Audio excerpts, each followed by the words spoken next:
Buenos días, queridos estudiantes. Espero que se encuentren muy bien en su hogar, junto a su familia. Ahora vamos a continuar ya con la clase, continuando con lo que vimos la semana pasada, de lo que fue nuestra materia de Grecia. Vimos cómo ya el que es Grecia instauró un sistema democrático y que los antiguos sistemas políticos que tenían antes, ¿cierto? Que era la monarquía y la aristocracia. Y también vimos en el lugar donde se desenvolvía Grecia, ¿cierto? Que era en el mar Mediterráneo.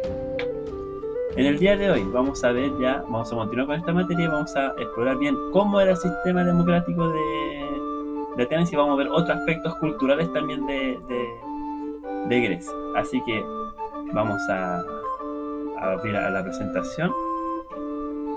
Aquí, continuar con lo que estábamos viendo la semana pasada, que en qué ámbitos de la sociedad actuales se aprecian las influencias de las civilizaciones clásicas.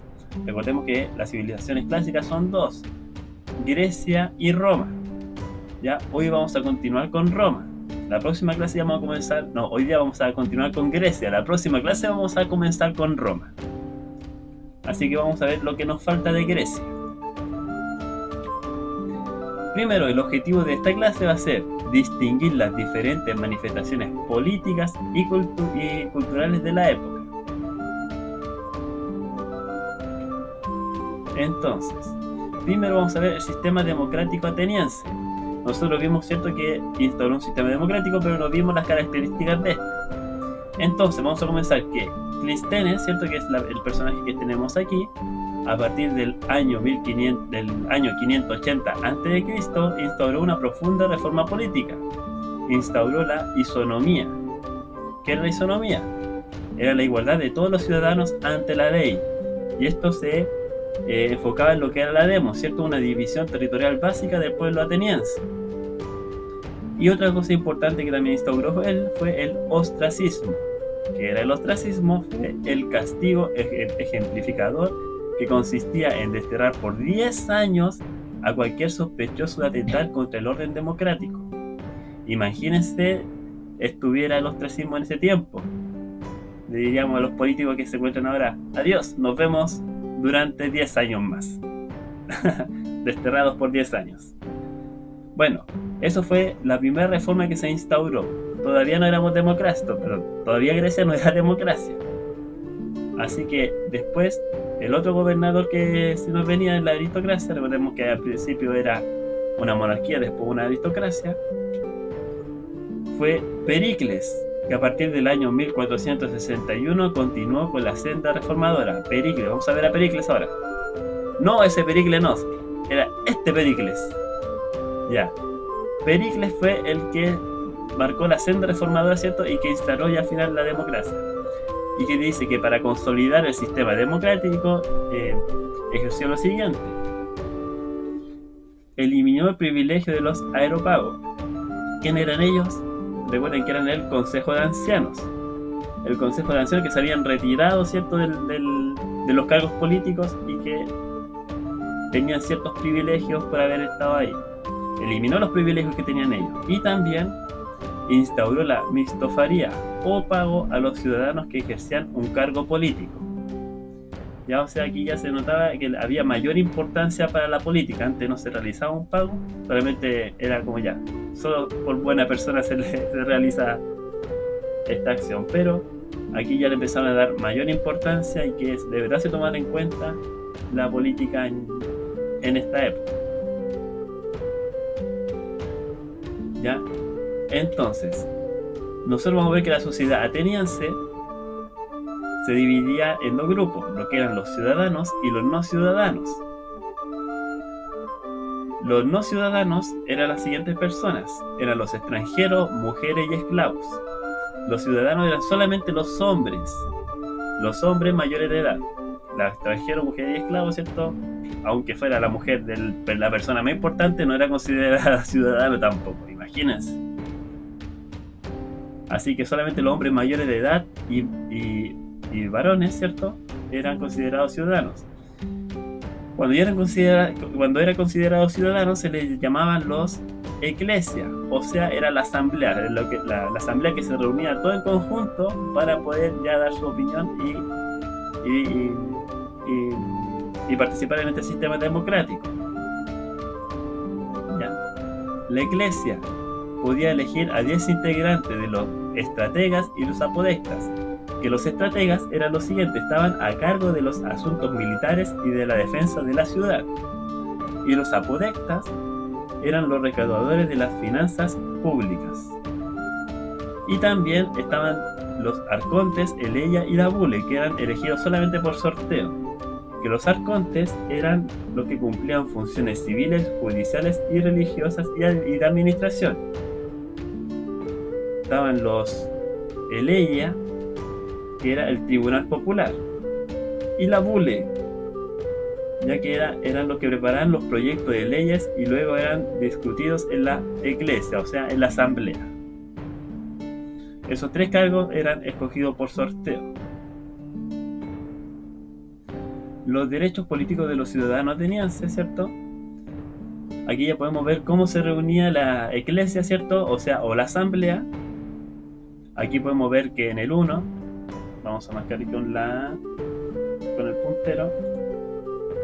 Ahí, en el 1 tenemos la Acrópolis o la ciudad alta.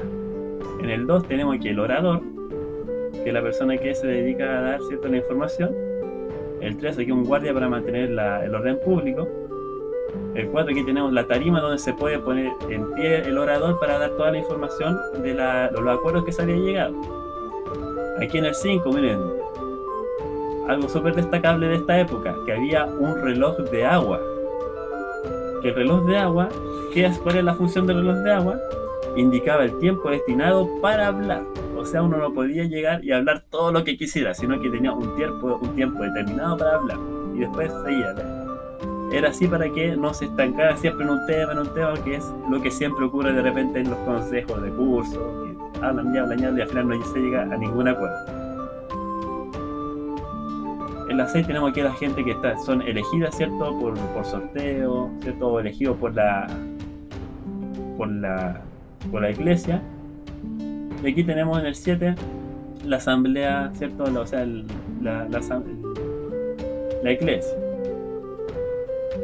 Que ellos podían participar, ¿cierto? En este sistema a mano alzada. Levantar la mano y dar su opinión. Bueno, ¿qué derechos nos traía ser parte ciudadana? Que podíamos tener participación política, podíamos asumir cargos públicos y deliberar en la asamblea y tomar decisiones en ella. Aquí se ve todo el eje. También, durante la época también podemos ver que no solamente existía el sistema democrático de Atenas. En Grecia había otros sistemas también que se podían manifestar, que lo podemos conocer también en lo que fue las guerras médicas. En la guerra médica fue la época en donde fue la guerra entre Grecia y Persia, el imperio persa.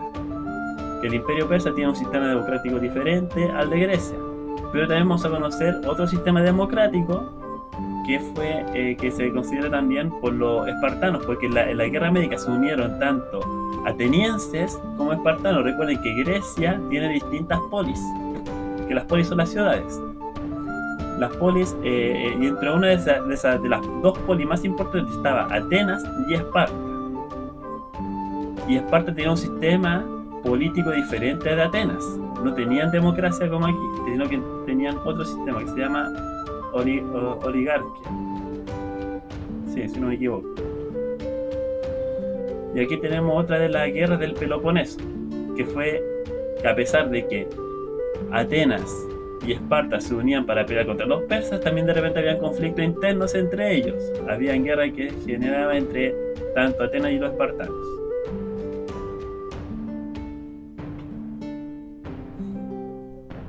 Entonces, el sistema político del imperio persa era el siguiente, que era cierto, había un rey, que era también considerado un dios.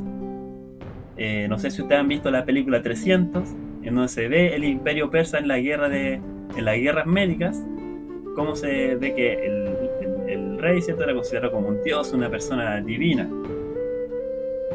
Abajo está la nobleza, los sacerdotes, ¿cierto?, satrapas, altos militares, comerciantes, artesanos, y al final los campesinos y los esclavos al final. Y el sistema político de Esparta también era diferente. Era, como le dije, era oligarquía. La anterior, esta es una monarquía y esta es una oligarquía en donde habían dos reyes, ¿ya? Y aquí el sistema espartano era como bien característico porque ellos se centraban mucho en el ejército. Siempre se dice que los espartanos son guerreros, ¿ya? Y aquí podemos ver cómo se distribuía el tema. Aquí había dos reyes. Los dos reyes dirigían el ejército, ¿ya? También teníamos los espartanos, ¿cierto? O los espartiatas, que eran los ciudadanos con derechos plenos a formar, ¿cierto?, a formar la apela o la asamblea popular. Ellos formaban el ejército. Aquí, ¿cierto? Los espartanos formaban el ejército. Y los periocos también formaban parte del ejército, que los periocos eran sometidos por Esparta con derechos restringidos, ¿cierto? Eran los comerciantes que carecían de ciudadanía. Vivían en los alrededores de Esparta y debían prestar servicio militar. Los pilotas también eran parte del ejército si es que se les pedía. Y eran los esclavos sin ningún derecho. Los espartanos también podían elegir a los dos reyes y podían elegir a los eforos y a los gerusia, que era el consejo de ancianos. Los eforos eran los máximos responsables del gobierno de la ciudad y los consejos de ancianos controlaban tanto a los eforos como a los dos reyes. Si se dan cuenta, aquí todo va centrado al ejército. Las manifestaciones de la cultura griega, podemos ver distintas manifestaciones. Primero vamos a ver lo que es la manifestación en pintura y escritura. La pintura aquí no era como en aquella época, en donde en cuadros, ¿cierto?, en tela se dibujaba, hacía las pinturas como lo hizo Leonardo da Vinci, no. En Grecia las pinturas se manifestaban de las siguientes formas: en jarrones, ¿cierto?, o en ánforas. Ahí es donde se manifestaba la mayor parte de sus pinturas. Los diseños eran geométricos, pero luego se enriquecieron apareciendo las primeras plantas y animales, y luego figuras humanas. Ya en la escultura también, bueno, aquí tenemos la escritura en ese tiempo.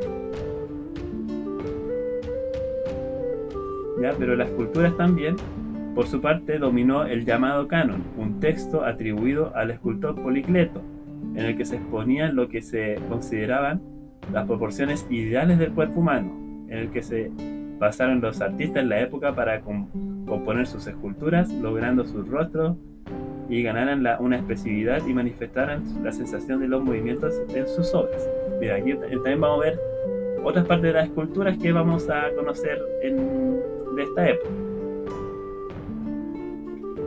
Es relacionado también con el deporte. En aquella época también, aparte de desarrollar el pensamiento, era súper importante desarrollar el físico. Ellos realizaban mucha actividad física. Y uno de los eventos más importantes para ellos eran los Juegos Olímpicos, que se llevaban cada 4 años, igual que en la época actual. ¿Ya? Aquí podemos ver cómo se participaban, ¿cierto?, durante los Juegos Olímpicos. Y también, como les decíamos, aquí las esculturas también las esculturas en las que donde se podía ver el cuerpo de los griegos en aquella época. También tenemos la literatura y el teatro. Los griegos desarrollaron la literatura en torno a 3 grandes géneros literarios. Tenemos la épica, la lírica y el drama. Entre esos grandes componentes tenemos la obra de Homero, ¿ya?, en donde se redactan los viajes de Dionisio, ¿cierto?, en la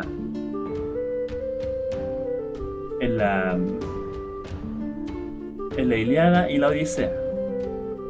Y en cuanto al teatro, teníamos dos géneros también, lo que era la tragedia y la comedia. La tragedia, en la que se mostraban los grandes sentimientos y conflictos humanos, y la comedia, que se trataba de forma satírica el aspecto de la vida cotidiana.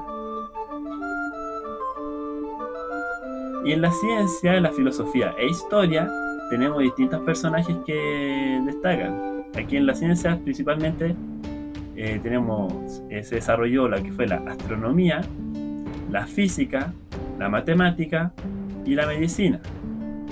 ¿Ya? Principalmente en las áreas que se aportaron notablemente los griegos fueron la física, ¿cierto?, con Arquímedes, la medicina con Hipócrates, la geografía con Eratóstenes y la historia con autores como Heródoto y Tucídides. Pero sin duda, ¿cierto?, uno de los personajes más importantes, o tres de los personajes más importantes relacionados con la filosofía en Grecia, fueron Sócrates, Platón y Aristóteles.